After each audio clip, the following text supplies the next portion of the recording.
La Santísima Trinidad por San Hilario de Poitiers, libro 12, párrafos 16 al 28.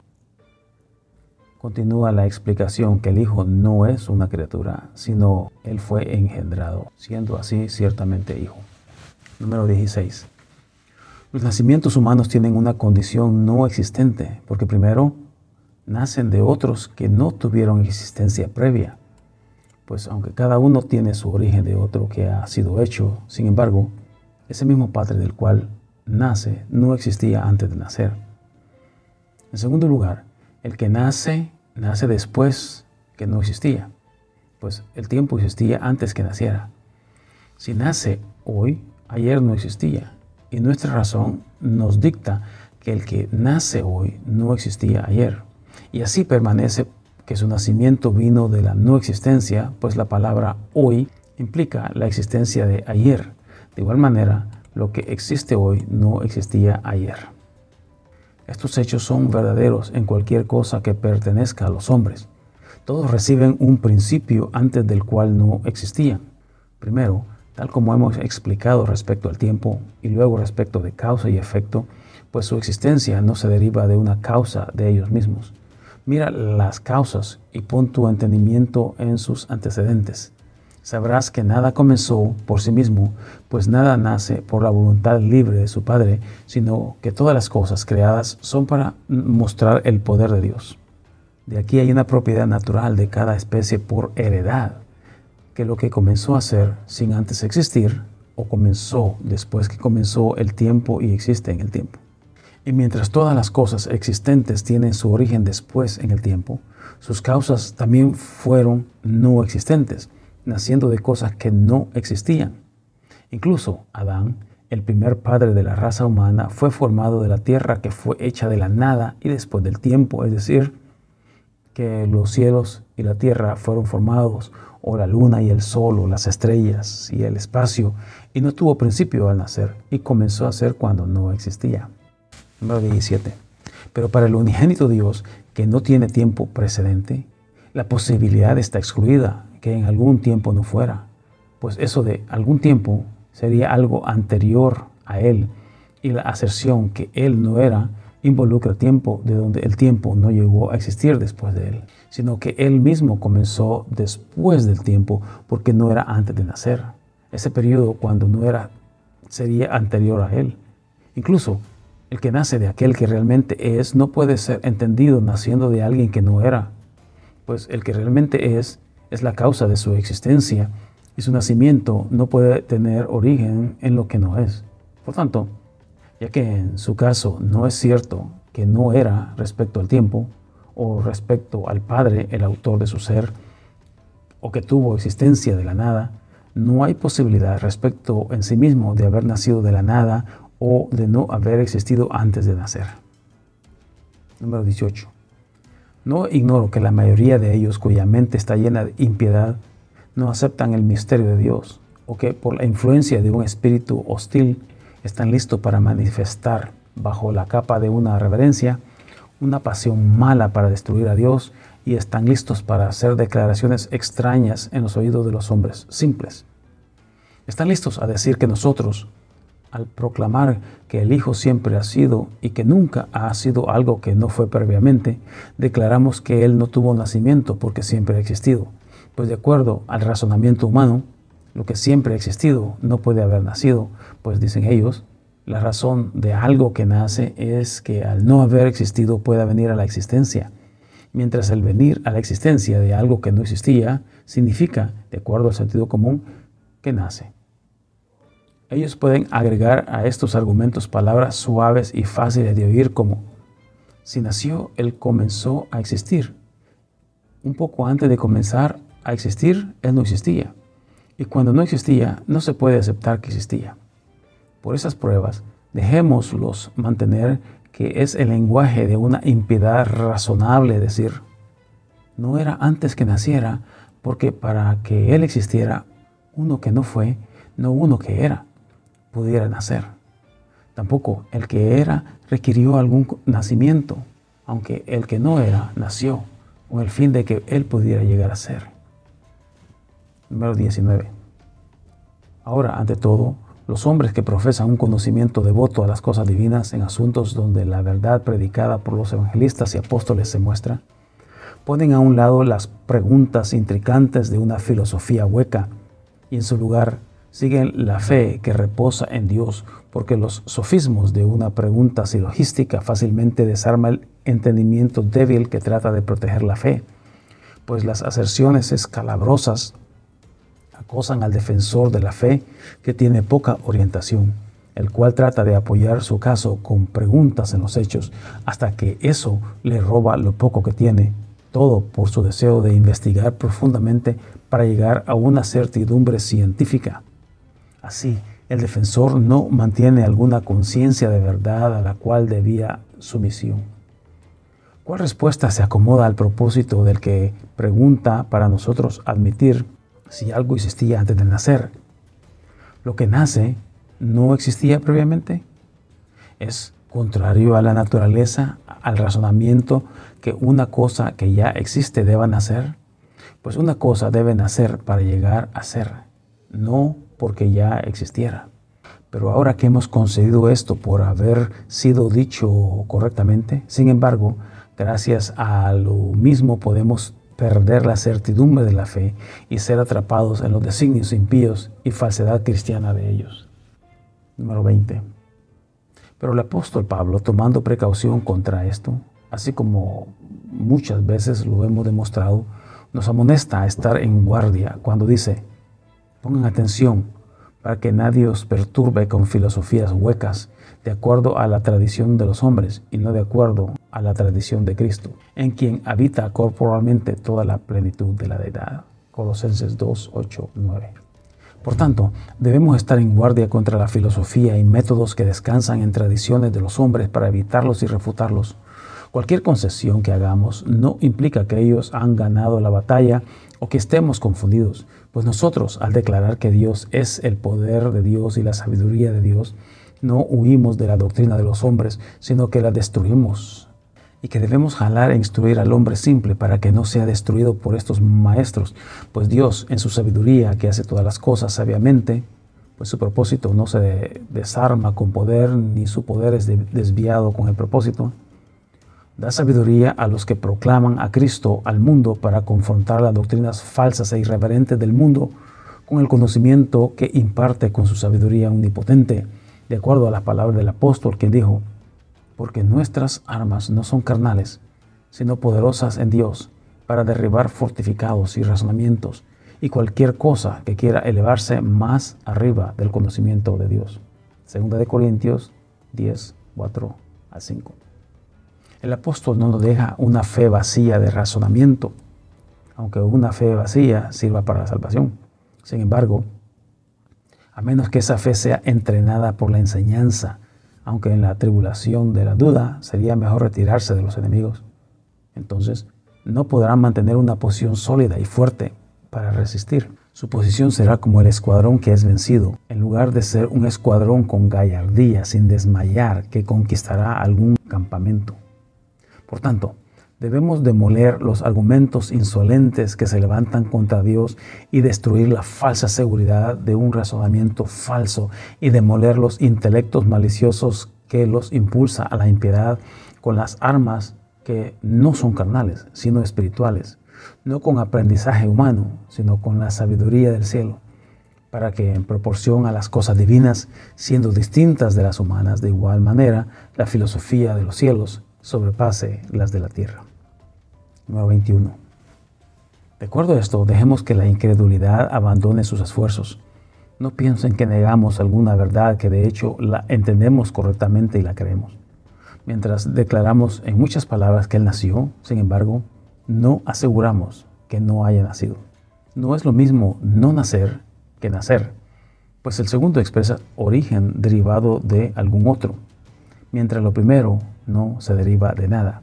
Y es una cosa existir siempre como eterno, sin alguna fuente de origen, y otra es ser coeterno con el Padre, teniéndolo como la fuente de su ser. Pues donde un Padre es la fuente del ser, también hay nacimiento, y donde la fuente del ser es eterno, el nacimiento también es eterno, pues ya que el nacimiento viene de la fuente del ser. El nacimiento que viene de una fuente eterna también es eterno.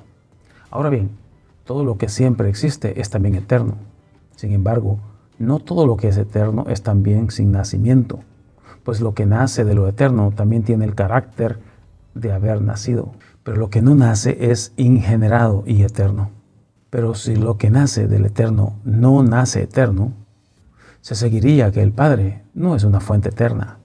Por tanto, si alguna medida de lo eterno carece el que nace de él, claramente la misma medida faltaría de su autor. Pues lo que pertenece en un grado infinito al que engendra, también le pertenece al engendrado. La razón ni la inteligencia permite algún intervalo entre el nacimiento de Dios el Hijo y la generación de Dios el Padre. Pues la generación consiste en el nacimiento y el nacimiento en la generación. Así, cada uno de estos eventos coincide exactamente con el otro. Ninguno tuvo lugar a menos que ambos aparezcan. Por tanto, lo que debe su existencia a ambos eventos no puede ser eterno a menos que ambos sean eternos. Pues ninguno de los dos tiene alguna realidad aparte del otro, porque es imposible para uno existir sin el otro. Número 22. Pero alguno que no reciba este misterio divino dirá, todo lo que nace no fue al principio, porque nació para tener existencia. Número 23. ¿Alguno cree que los seres humanos que han nacido existían antes? Una cosa es nacer de alguien que no existía, y otra es nacer de alguien que es eterno. Cada estado de la infancia, la cual tuvo existencia previa, comenzó a existir en algún momento en el tiempo y otra vez creciendo a la niñez todavía debe su juventud a la paternalidad. El hombre no fue siempre un padre, pues avanzó de la niñez hasta la adultez. Por tanto, el que no fue siempre un padre, tampoco engendró siempre. Pero el Padre, al ser eterno, el Hijo también es eterno. Si sostienes, sea por argumento o por instinto, que Dios no siempre fue Padre del Hijo unigénito, también crees que el Hijo tampoco existió. Pero si la propiedad de la paternidad es coeterna con el Padre, entonces necesariamente la propiedad de la filiación del Hijo debe también ser eterna con el Hijo. ¿Cómo esto cuadra con el entendimiento o lenguaje de ustedes que Él no existía antes de nacer, cuando su propiedad es que siempre fue lo que nació? Número 24. Así, el Dios unigénito, teniendo en sí mismo la forma e imagen del Dios invisible en todas las cosas que son propiedad de Dios el Padre, es igual a Él por la virtud de la plenitud de la divinidad. Número 24. Y así, el Dios unigénito, teniendo en sí mismo la forma e imagen del Dios invisible en todas las cosas que son propiedad de Dios el Padre, es igual a Él por la virtud de la plenitud de la divinidad verdadera en sí mismo. Porque, tal como lo hemos demostrado en los libros anteriores, en respecto del poder y la veneración es poderosa e igual en dignidad que el Padre. Así también, porque el Padre es siempre Padre, Él también, porque es Hijo, posee la misma propiedad de ser siempre Hijo. De acuerdo a las palabras dichas a Moisés, el que es, me ha enviado a ustedes. Éxodo 3, 14, Septuaginta. Obtenemos la concepción sin ambigüedades que el ser absoluto pertenece a Dios, pues el que es no puede ser descrito o pensado como no siendo, pues ser y no ser son contradicciones. Tampoco estas descripciones simultáneamente excluyentes la una de la otra pueden ser verdaderas de un mismo asunto, pues uno al estar presente, el otro no está. Por tanto, donde una cosa es, no se admite conceptos ni lenguajes para decir que no es. Cuando nuestros pensamientos están al revés y son llevados continuamente hacia atrás para entender la naturaleza del que es, resulta que este hecho que Él es permanece anteriormente a nuestros pensamientos, por esa igualdad que está infinitamente presente en Dios. Siempre se aleja de nuestros intentos constantes por entender, pues esta es una condición infinita. El resultado es que el esfuerzo de nuestros pensamientos nunca puede entender algo que es existente antes de la propiedad absoluta de la existencia, pues nada se presenta para ayudarnos a entender la naturaleza de Dios, incluso aunque vayamos para atrás en la eternidad, excepto el hecho de saber que Dios siempre es. Esto ha sido declarado acerca de Dios por Moisés, para que nuestra inteligencia humana no pueda dar explicación intelectual, para que la misma cualidad del Evangelio enseñe que es una propiedad de Dios el unigénito. Pues en el principio era la palabra, y ya que la palabra estaba con Dios y era la luz verdadera, y porque Dios el unigénito está en el seno del Padre, 1 de Juan 1, 9 y 18, y porque Jesucristo es Dios sobre todo, Romanos 9, 5. Número 25. Por tanto, Él fue y Él es, pues Él es de aquel que siempre es lo que es. Pero ser de Él, es decir, del Padre, es nacer de Él. Incluso ser siempre del que siempre existe es ser eterno. Pero esa eternidad no se deriva de sí mismo, sino del que es eterno. Del eterno nada puede nacer excepto lo que es eterno. Pues si la descendencia no es eterna, entonces el Padre tampoco es eterno, el cual es la fuente de la generación eterna. Ahora, ya que es la característica especial de su ser que el Padre exista siempre y que el Hijo sea siempre su Hijo, y puesto que la eternidad se expresa en el nombre del que siempre es, por tanto, al poseer ser absoluto, también posee ser eterno. Incluso nadie duda que la generación implica un nacimiento y que el nacimiento apunta a uno que existe desde ese tiempo, no a alguno que no continúa existiendo. Incluso no hay duda que nadie que ya era en existencia puede nacer, pues no hay causa del nacimiento que se le pueda apropiar, el cual de sí mismo continúa eterno. Pero Dios, el unigénito, el cual es la sabiduría y el poder de Dios, al nacer da testimonio que el Padre es la fuente de su ser, pues nació uno de alguien que siempre existe, no de alguien que es de la nada. Nació antes de los tiempos. Su nacimiento es necesariamente anterior a todo pensamiento. No hay lugar para la verbosidad que dice, no era antes de nacer, como dicen los arrianos. Pues si está en los límites de nuestros pensamientos en el mismo sentido que no era antes de nacer, entonces nuestros pensamientos y tiempo serían anteriores a su nacimiento, pues todo lo que no era está dentro de los límites del pensamiento y tiempo, por el mismo significado de la declaración que dice que hubo tiempo en el que no existía, lo cual separa en el tiempo un periodo cuando no existía. Pero Él viene del eterno y siempre ha sido. Él es engendrado, nunca inexistente, pues el ser siempre trasciende el tiempo y el nacer es de alguien engendrado. Número 26. De esta manera confesamos que Dios el unigénito nació, pero nació desde antes de la eternidad de los tiempos. Hacemos nuestra confesión dentro de los límites de la predicación de los apóstoles y profetas que nos ha llegado. Al mismo tiempo, el pensamiento humano no puede comprender el nacimiento antes de los tiempos, pues es inconsistente con la naturaleza de las criaturas terrenales que alguno nazca antes de los tiempos. Pero cuando hacemos esta declaración, ¿cómo podremos reconciliar, como parte de la misma doctrina, esa declaración contradictoria que antes de que naciera Él no era o existía, cuando de acuerdo a los apóstoles, Él es Dios unigénito antes de los tiempos eternos? Si el nacimiento antes de los tiempos es la conclusión razonable y es la confesión de una fe que piensa, ya que el nacimiento implica algún autor de ser que nace y lo que sobrepasa al tiempo es eterno y lo que nace antes de los tiempos trasciende la percepción humana y terrena, entonces ustedes exaltan una noción de razonamiento humano de manera voluntaria e impía.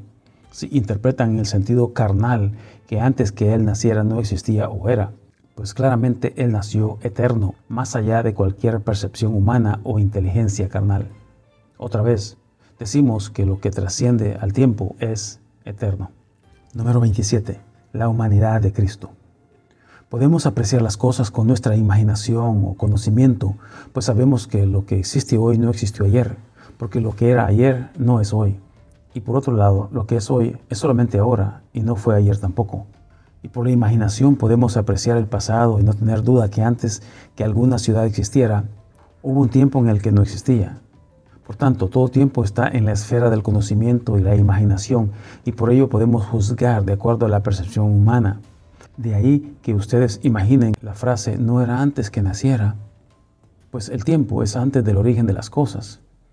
Pero, por el otro lado, puesto que en las cosas de Dios, es decir, respecto al nacimiento de Dios, no hay algo que sea posterior a los tiempos, es ilógico usar para él la frase antes que naciera, o suponer que el que tenía la promesa eterna desde antes de los tiempos sea meramente, en las palabras del apóstol en 2 Timoteo 1:9 y Tito 1:2, en esperanza de vida eterna, la cual Dios, que no miente, ha prometido desde antes de la eternidad, es decir, que alguna vez no fuera o existiera. La razón rechaza la noción que Él comenzara a existir después de cualquier cosa, pues existió antes de los tiempos eternos. Número 28. Concedemos que algo nacido antes de los tiempos eternos no puede ser de alguna manera de naturaleza humana, ni un asunto que podamos entender. Y sin embargo, respecto a esto, creemos las declaraciones de Dios acerca de sí mismo. ¿Cómo entonces la infidelidad de nuestros días asegura, de acuerdo a las concepciones de inteligencias humanas, que Él no tuvo existencia antes de nacer, la cual la fe apostólica nos dice que fue en alguna manera inconcebible para el entendimiento humano que Él naciera, o en otras palabras, existiera antes de los tiempos eternos? Lo que nace antes del tiempo siempre es nacido, pues lo que existe antes de los tiempos es eterno y siempre existe, porque lo que siempre ha nacido no puede ser sin existencia, pues la no existencia en el tiempo es directamente contraria a la eternidad de la existencia. Incluso, el existir siempre excluye la idea de no haber existido, y la idea de no haber existido siempre, siendo excluido por el postulado que Él siempre ha nacido, no deja concebir la suposición que no existiera antes de nacer.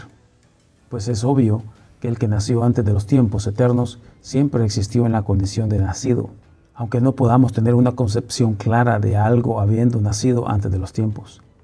Si confesamos, como es claramente necesario, que nació antes de toda criatura, sean visibles o invisibles, y antes de las edades y tiempos eternos, y antes de cualquier percepción intelectual, el cual existió siempre por el mismo hecho de haber nacido, entonces, por ninguna manera de pensamiento se puede concebir que antes que naciera no existiera, pues el que nació antes de los tiempos eternos es anterior a cualquier pensamiento y nunca podemos pensar que alguna vez no haya existido, cuando en realidad debemos confesar que existía y siempre ha existido. La narración continúa en el párrafo 29 de nuestro próximo video.